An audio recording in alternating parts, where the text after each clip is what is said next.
Salam kebangsaan Indonesia. Weite Tungtien, saudara-saudariku terkasih, umat Konghucu dimanapun berada, serta para sahabat yang budiman.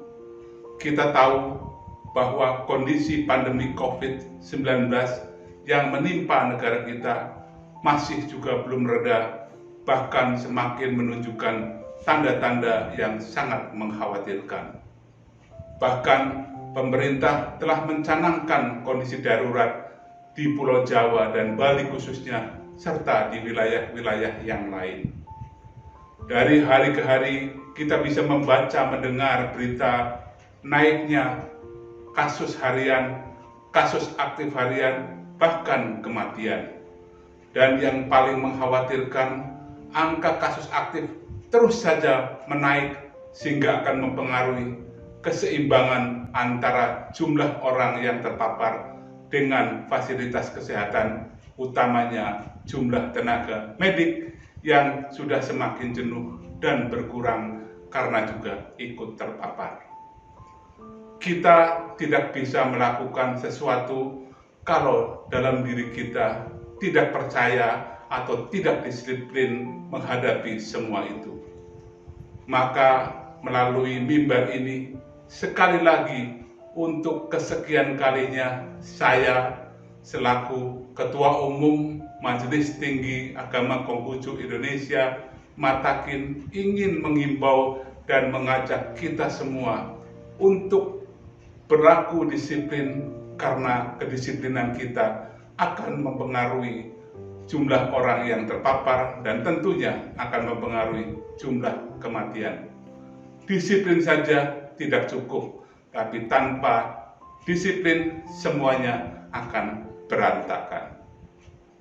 Yang pertama adalah satu, usahakan untuk tetap diam di rumah.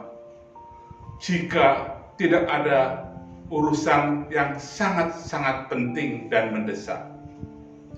Yang kedua, bukan saja menghindari keluar rumah kalau tidak perlu, tapi juga menghindari bertemu, apalagi mengundang orang meskipun itu sanak saudara ke dalam rumah kita, sekiranya orang itu biasa bermobilitas di tempat lain atau tidak tinggal satu rumah bersama kita.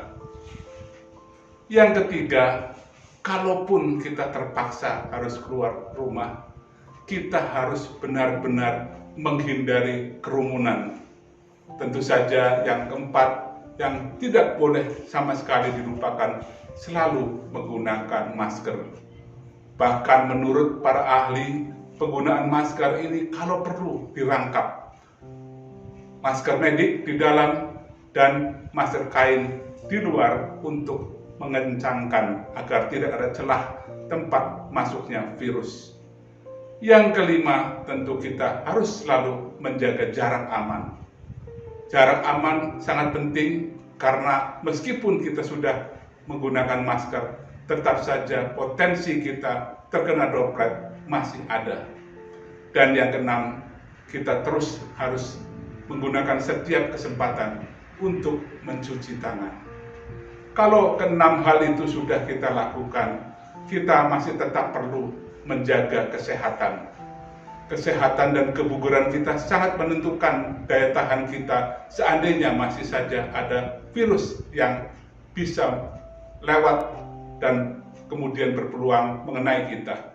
Kesehatan itu bisa kita dapatkan dari makanan yang bergizi, olahraga yang cukup, jemur matahari yang cukup, minum vitamin, dan tentu saja hati dan pikiran harus selalu positif. Dan yang terakhir, yang tidak kalah penting, jangan mudah terpancing atau terkena berita-berita hoax. Karena sekarang kita sulit membedakan mana kebenaran dan mana ketidakbenaran. Hoax itu bisa berupa hal-hal yang menakutkan, padahal itu tidak terjadi, atau mungkin berupa resep-resep yang kelihatannya baik, ternyata itu belum terbukti secara ilmiah. Maka para tojin serta sahabat semua, intinya kita harus disiplin. Dan meskipun kita sudah divaksin, tidak menjamin bahwa vaksin itu bisa melindungi kita. Saya punya banyak teman dan juga para tocin kenal yang sudah divaksin tapi juga tetap terpapar dan bahkan fatal. Itulah yang ingin saya sampaikan. Sekali lagi, sikap kita yang hati-hati, bahkan super hati-hati pun belum menjamin. Tapi kalau kita sudah melakukan hati-hati dan ternyata masih ada peluang untuk terkena, kita semua harus bisa menutupinya dengan jalan yang paling biasa dan harus kita lakukan sebagai orang beragama, berdoa agar kita semua diberi keselamatan. Intinya, jika kita hati-hati, kita tidak sekedar melindungi diri sendiri, tapi juga melindungi orang-orang yang kita cintai, kita sayangi, dan lingkungan kita. Seandainya kita bisa semua disiplin, niscaya COVID ini akan terhambat atau terhenti penularannya. Itu yang perlu saya sampaikan, dan saya sadar meskipun harus berulang-ulang, pesan ini harus terus dilakukan karena kadang-kadang kita lengah, bukan hanya karena kita menghadapi persoalan yang rutin, tapi juga karena kita sudah sangat lama berhadapan dengan COVID sehingga muncul kelelahan dan kejenuhan.